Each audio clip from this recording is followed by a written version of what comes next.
ओम नमः शिवाय.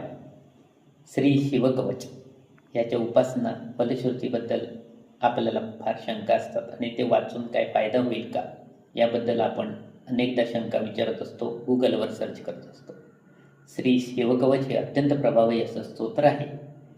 कृषभयोगी या शिवाचाच अंश त्याने बदायू नामक राजपुत्राला हे शिवकवच सांगितले आणि या शिवकवचाला अमोघ शिवकवच असंही म्हणतात, हे आपण जाणून आहोत.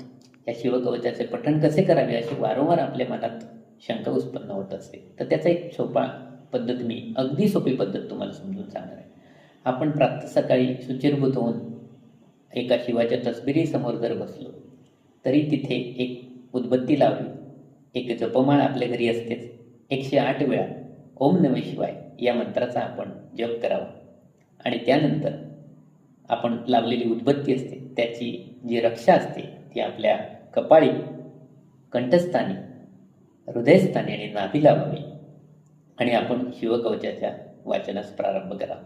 या शिवकवचाच्या पठणाने काय होईल तर आपल्याला चिंता, भय, आरोग्याविषयी समस्या असतील तर हे सर्व दूर होऊन आपल्याला अत्यंत चांगलं आरोग्य, आयुष्य लाभेल.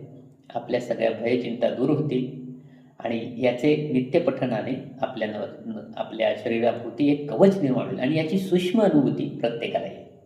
यासाठी श्री शिवकवचाचे पठण करावे. पठण करून झाल्यानंतर पुन्हा एकदा आपण 108 वेळा या षडाक्षरी मंत्राचा आपण जप करू शकतो आणि त्यानंतर आपण जी उदबत्ती लावलेली असेल त्याची रक्षा पाण्यात घेऊन पिली अथवा एखादा रुग्ण असेल तर त्याने ती पिल्यास त्याच्या शरीराच्या सगळ्या पीडा दूर होतील आणि दैनंदिन व्यवहारातील आपल्या सर्व समस्या दूर होतील. असं हे श्री कवचाचा महिमा आहे.